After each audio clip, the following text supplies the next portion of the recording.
Well, good morning, everyone, and welcome to 2026. Thank you so much for joining us today or watching this later on our YouTube channel.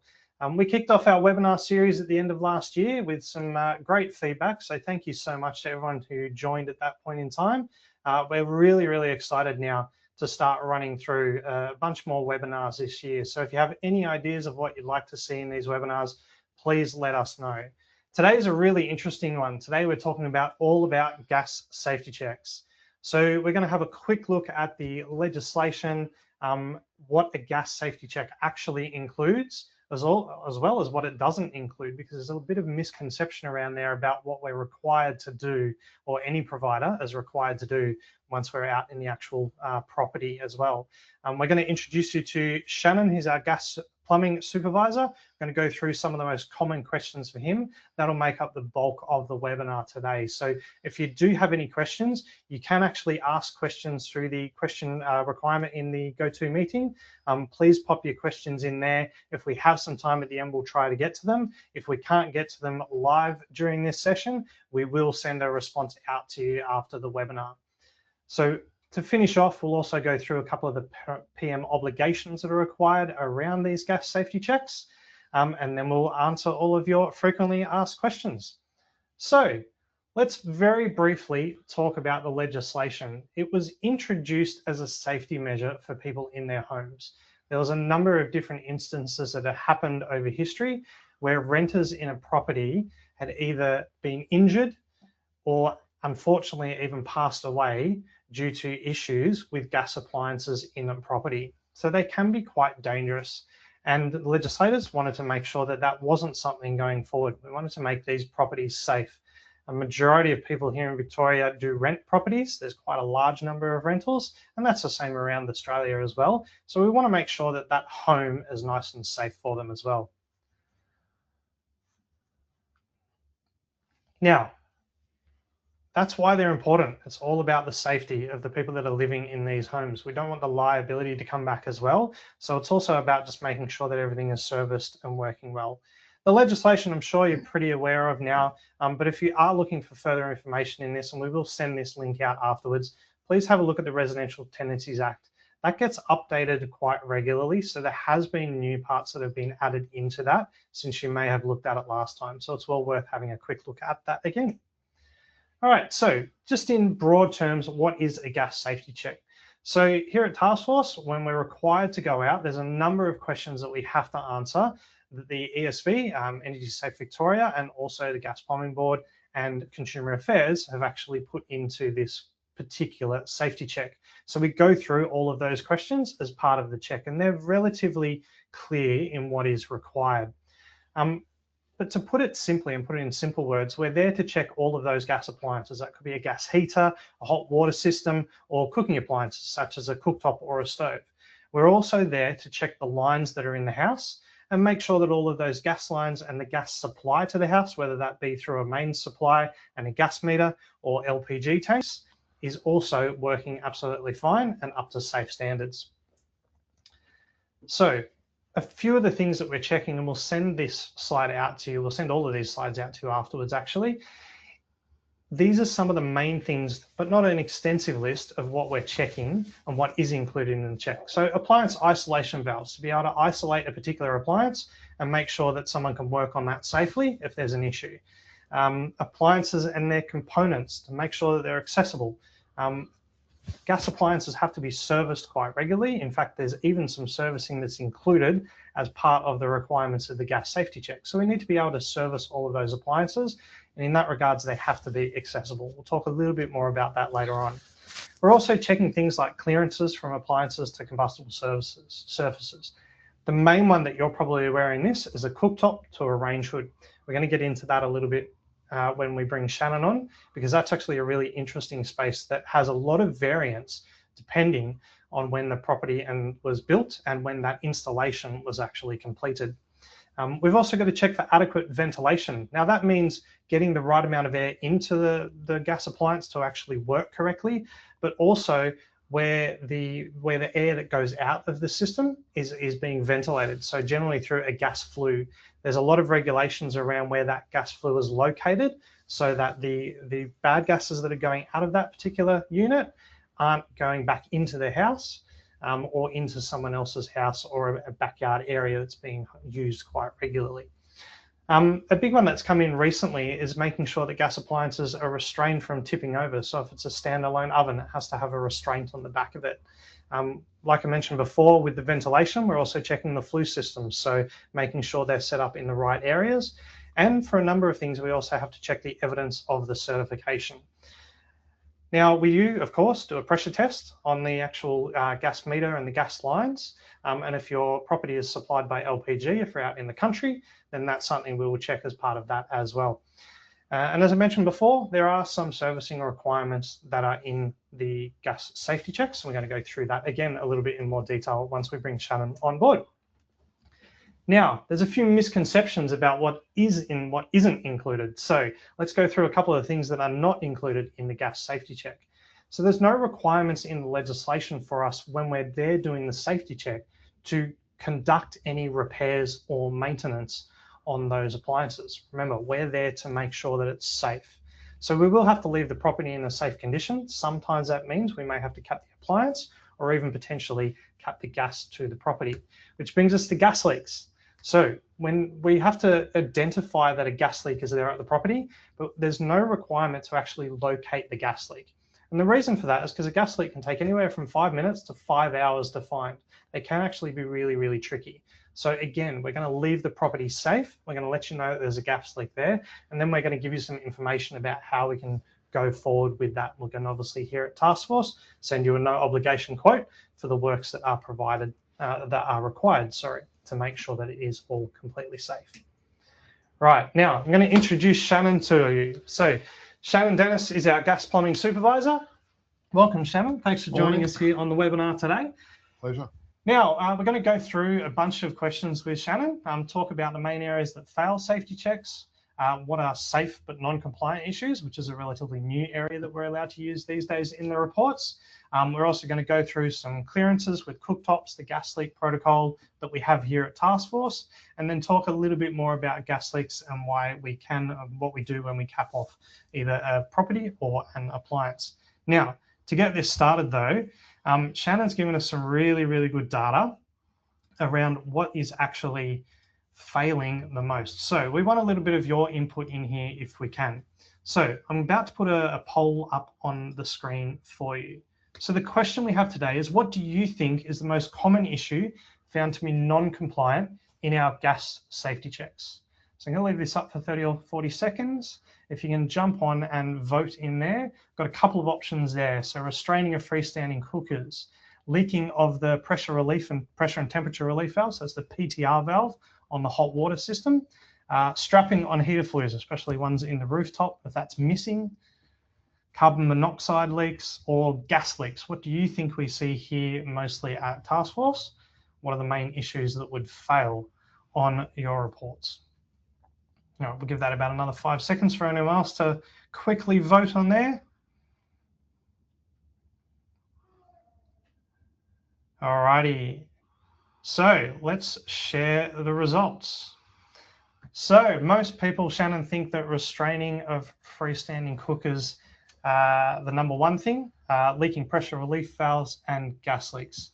Now, you've been out and you do a lot of checks here for the company. Indeed. What's the number one thing that you see? It's actually a combination of the ones that have been chosen: the restraining of the freestanding cookers, leaking pressure relief valves, and even to an extent the strapping of the heater flues. But yeah, I think they've chosen wisely. It's restraining of the freestanding cookers and pressure relief valves are pretty much the number one combined together failure. Fantastic. So well done. You guys are on the pulse. I'm not surprised. We have some fantastic property managers that we work with here at Taskforce.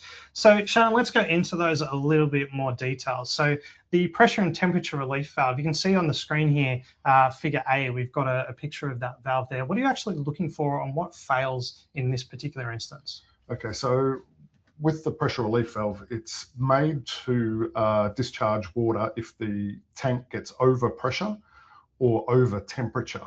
For the over temperature, it releases water so that cold water can come in and lower the temperature of the water, and obviously over pressure so that the unit doesn't have catastrophic failure. So every 3 to 6 months, you should lift that little lever to let some water out, just to make sure that it continues to work. And that's what we check when we go out there. That we lift the lever, make sure water discharges out, and make sure it doesn't leak out through the little handle as shown in the picture on the screen. And also that when you release it, it stops leaking. And that's why you have to do it regularly, because rust and debris fills up on the other side of the valve inside the tank and can stop the valve from either releasing or reseating itself. So these are a relatively simple thing, and I've learned something today. I'm certainly going to go home to my place and make sure I've got that pressure relief valve working correctly, and just check it every 3 months. Something like that, what does it generally cost to fix that kind of item? It's a relatively serviceable item, so it's something that obviously can be done quite easily on the outside of the unit. I guess it's there for a reason and not hidden away. Yeah, correct. Well, the manufacturer actually specifies that they should be replaced every 5 years. Some say every 3 to 5 years, because they are a perishable item. To change a PTR valve, you're looking at about $295 plus GST. There you go.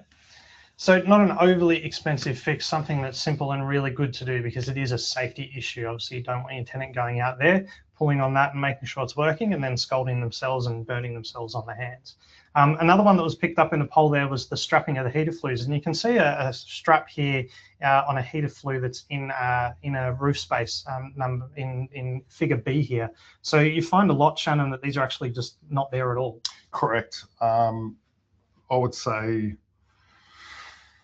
at least 70% of heaters don't have correct support to the flue. The flue must be supported independent of the appliance, so that if you do want to change the appliance, the flue doesn't move, which can affect the integrity of the water seal at the roof.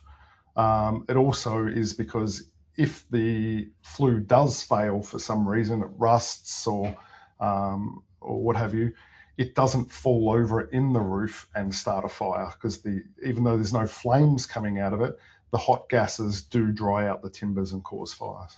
Yeah.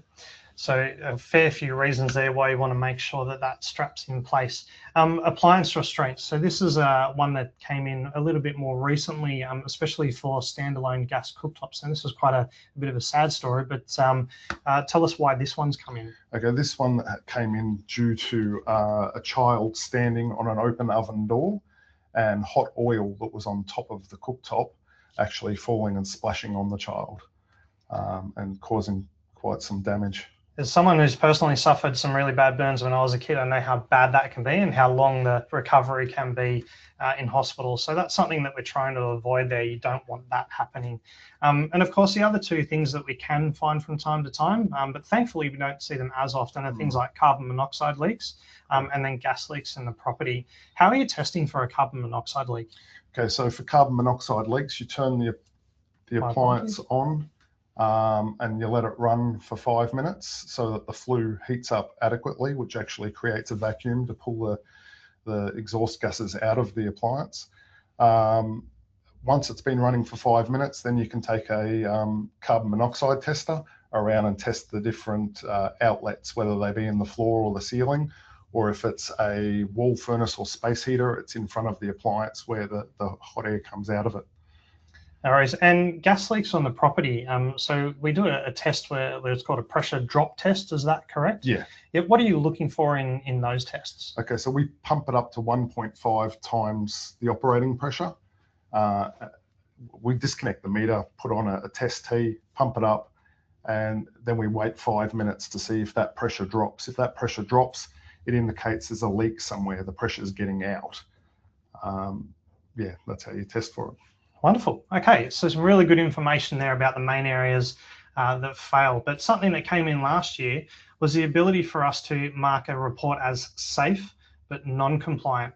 So the number one thing that people probably think of in this area is the photo that we've got there. So cooktops, gas cooktops, and where the range hood is situated, or where the combustible surfaces above that are situated. So there are some fairly particular clearances that are required for that. And that's actually quite a difficult thing to ascertain. There's a number of different ways that we have to go through that. So do you want to explain that a little bit? And while you're doing it, I'll bring up a couple of diagrams that that people can see, and we'll send again the links out to these diagrams on the Energy Safe Victoria webpage, so you can have a good look at that in just a moment. So we'll share this particular one here.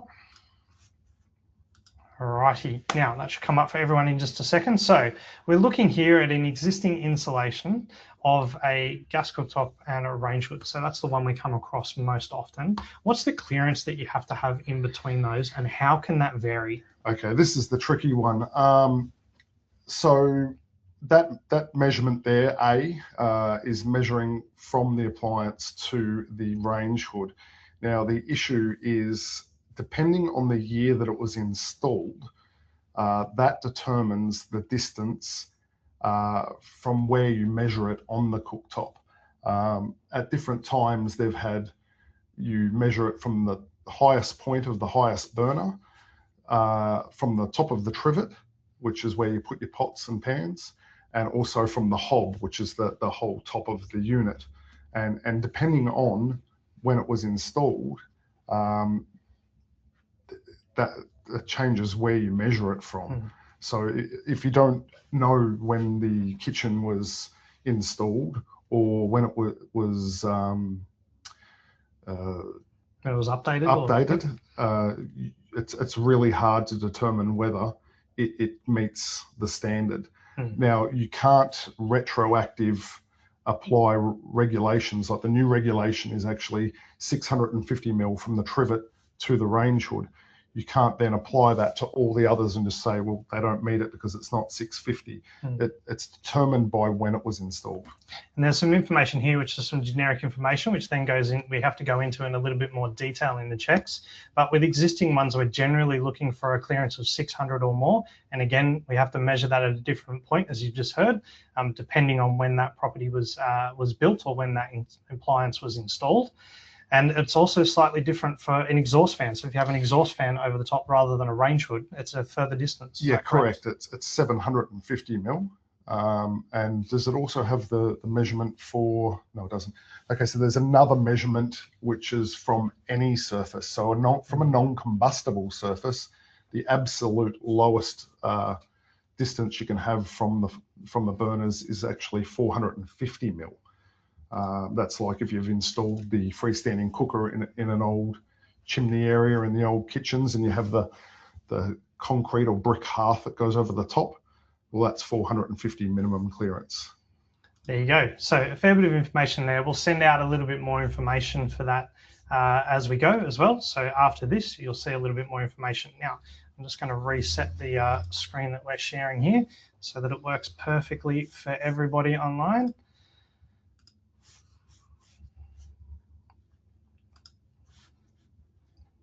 Alrighty, there we go. That should come back up for everyone now. So that's a lot of information there about the distance between a cooktop and a range hood. And we wanted to go into that in a little bit more detail, just so that you understand that there are a number of different things that our teams are looking for. So we obviously train our teams up in this. Shannon does a lot of training with all of our both internal team that do this, as well as our contractors. So a couple of other ones that we've got here, we've mentioned PTR discharge. So we talked about the PTR valve on the hot water system not working before, but we have to look at it slightly different when we're talking about the discharge. So the pipe that goes down and where that's located, because there are requirements around that. Yeah, correct. The PTR discharge, it can't be a nuisance to a person or the building. So if you discharge the PTR valve and it splashes onto your feet, well, that's a fail because it's a scalding risk. Also, you can't have it discharge onto non-permeable surface like a concrete or pavers. It has to discharge through to soil. Now, inaccessible appliances, what would be a good example of an inaccessible appliance? Inaccessible appliances, okay, so when you're, say, going to do a ducted heater, and you get up into the manhole and there's no walkway to the heater, well, then that's classed as inaccessible.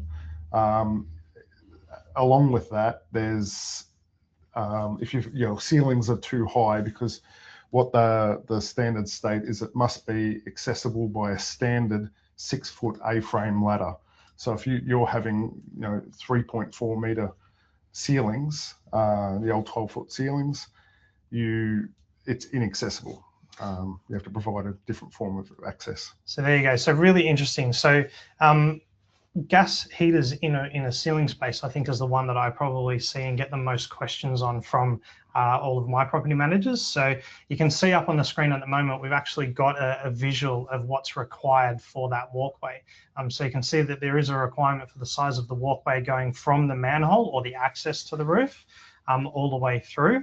And then you've also got a different requirement for the amount around the space. And in fact, you can even see on here, there's a requirement for where the light switch is located and where the light is located. So we do find that often these aren't set up correctly. And that's something that obviously you need to make sure it is done correctly. So you might sometimes get a knockback on that. But what's really good about these updated regulations with the ability to do safe but non-compliant is that we can still do the required testing on that unit to make sure that it is safe. Now, what are we mainly looking for there? Is it the carbon monoxide test? Yeah, so even if you were able to get up into the roof, you inspect the heat exchanger and there's cracks in the heat exchanger, that isn't an instant fail. It's only a fail if the unit is putting carbon monoxide into the house. Obviously, if you've got cracks in your heat exchanger, that needs to be looked at in the very near future, because cracks are only going to get bigger. But that doesn't constitute a fail. It's only if carbon monoxide enters the property. There you go. So some really useful information there. We're going to now share the slides again for you just quickly. Rightio, there we go. So safe but non-compliant issues. We'll make this relatively simple as we can. This is kind of in some ways the gray area where they've allowed us some leniency. So when we mark something as safe but not compliant, what we're saying from here at Taskforce is that this is not an action that is required by your owner. Nothing has to be done. If we've seen that it's unsafe, as you've just heard there, if we've detected carbon monoxide or cracking, etc., we're going to mark it as unsafe. If we have marked it as safe but not compliant, your owner and yourself do not have to take any actions unless it conflicts with the rental minimum standards. And we'll try and mention that in the report as well. So sometimes the rental minimum standards will sit above this, and in that regard, it would be a fail. And in that case, we will fail it because it doesn't meet those rental minimum standards. So that's just something to be really aware of when you see the amber, safe but not compliant on your reports. If you've got all green and 1 or 2 ambers, that means your property has passed, but we've just noted something there that you need to keep in mind. And just keep in mind that we might come back next time and that may actually potentially fail. So now we've talked about a few other things, but let's talk about the gas leaks themselves. So our protocol here, if we have detected a gas leak, now gas leaks can come from 2 sides, the provider side and the property side. Can you just explain the difference between those? Okay, so on the provider side, it's the pipe that comes up out of the ground, goes into the regulator on the meter, the gas goes through the meter. Where it exits the meter, from there on is the consumer side. So that's the property side, the consumer side that we're responsible for from the owner's perspective. Outside of the owner's perspective, it's looked after by the provider from that area. It could be AusNet or someone like that, versus the area that's on the property, so the other side of the gas meter. Now, if it comes to LPG tanks, they're obviously provided by the owner, so that's part of the property side. Would that be correct? Yes. There you go. Now, if we detect a leak, we obviously have to notify someone about that leak, because sometimes we have to actually cap the gas at that property if the leak is bad enough. Now, if it's on the provider side, there's a process that we take where we directly contact the provider to that area and they look after it. How quickly do they generally look after those leaks? It depends on the severity. If it's a very, very strong smell or you can hear it hissing out of the meter, they'll be there within 2 hours. If it's just the standard leak, they will be there within 4 hours. So most of those cases, they'll be out there very quickly, as you've just heard, and they'll actually fix that because it's something that they have to look afterwards. If that's the case, we'll note it on the report, but we don't physically give you a call and tell you. However, if the leak is on the property side, we would then directly notify the property manager and look at some solutions. So that's where our trades will go directly to Shannon here in the office, and then he'll look at what we can do for that particular instance, and then give you a bit of contact and go through in a little bit more detail what we can do. Is there anything else around that we should mention, Shannon? No, that pretty much covers it. Means I'm learning enough here as we go. All right, so a quick question that we've had come up, and I just remind everyone, please, if you have a question from today, please pop it in the questions. We'll get to those in just a moment. One thing we get a lot on the phones is what is a permissible gas leak? You put down that there is a permissible gas leak. Why hasn't it failed? Okay, so a permissible gas leak is determined in the regulations, and it's actually based on the volume of gas that pipework can hold. So I can't give you an exact number of how much of a drop is permissible, because the drop changes depending on the size of the pipe. So when we get a pressure drop, we have a look at that. We calculate the size of the pipe. We have a look at the regulation. If it says that it's less than the permissible, well, then that's fine. It's classed as a permissible leak. We would always suggest that you try and find the leak, but it's not an issue that we have to cap off the gas line for. Rightio, there you go. Now, speaking of capping off, and we have kind of touched on this a couple of times now, but what are the main reasons that you'd have to cap off the gas to an entire property versus the gas at a particular appliance? Okay, so that comes back to how we test. So when we do a pressure leak test, we pressurize the entire line with the appliances connected. Then if we get a pressure drop, the first thing we do is we go around and we isolate all the appliances that have got isolation valves. Then we go back and retest it. Now, if it doesn't drop there, we know that the leak is somewhere on an appliance. Then we go around individually, turning them back on and rechecking our pressure to see if there's a drop. That will then tell us which appliance is actually leaking. And then we can cap off that appliance so that the gas is maintained to the rest of the property. Now, if we isolate all the appliances and there's still a leak, that indicates that it's on the gas line somewhere between the meter and the appliance. Now that can sometimes be a little bit difficult to find, which again is why we'll note it, and then we'll give you a call to discuss some potential options going forward. We can go back out with our teams, look at that and try and identify it for a small fee. And of course, you might want to use your local plumber in that area as well. So that's some of the main questions that we get. I've just checked, there hasn't been any other questions in the chat just yet, which means we've probably covered most of the topics that you're looking for today, which is fantastic. But if you do have any other questions, please reach out to us and we'll make sure that we'll pop that information out to you in our next newsletter. Now, from the requirements of a property manager, there is a few things in the way that you have to report the information here. So once you get the safety check, you can see a copy of our Taskforce safety checks on the right there. You do need to keep a copy of that report on file, and you do have to provide that report to the owner. Now, if rectification is required, so you've had a red X on some of those situations, we've provided a no obligation quote. What do you have to do? Do you have to get the original report changed or not? Well, the answer is no. The original report is purely a record of what our team have gone out and seen on that particular day. So that stays as it is. What you need to do and what you need to provide is a copy of either the rectification invoice or a rectification report that's done by either us or your own provider, and then make sure that those two files are kept against that property in your CRM. Now, the tenants, or the renters, I should say, here in Victoria, they can actually request a copy of this report. There's no requirement for you to just go out and give it to them, but if they do send you a written request, you do have to provide them the most recent report within 7 days. So there's just a couple of the obligations for you there. I'd love to thank Shannon for joining us today. Shannon's an amazing resource here. You saw before, he's an all-around nice guy, and he often brings in some fantastic jerky for us here at the office. So if you're ever keen on maybe tasting that, or you want to get Shannon or one of our account managers out to talk to you about this a little bit more, there's a QR code that's up on the screen now. I encourage you to take your phone out, scan that QR code, and then just request that we come out and do a session with your team. We can do that in person, or we can do something online where we can go through these topics in much more detail, exactly what you're after. So that's a service that we provide here at Taskforce. So Shannon, thank you so much for joining us today. We'll definitely get you back on one of these again.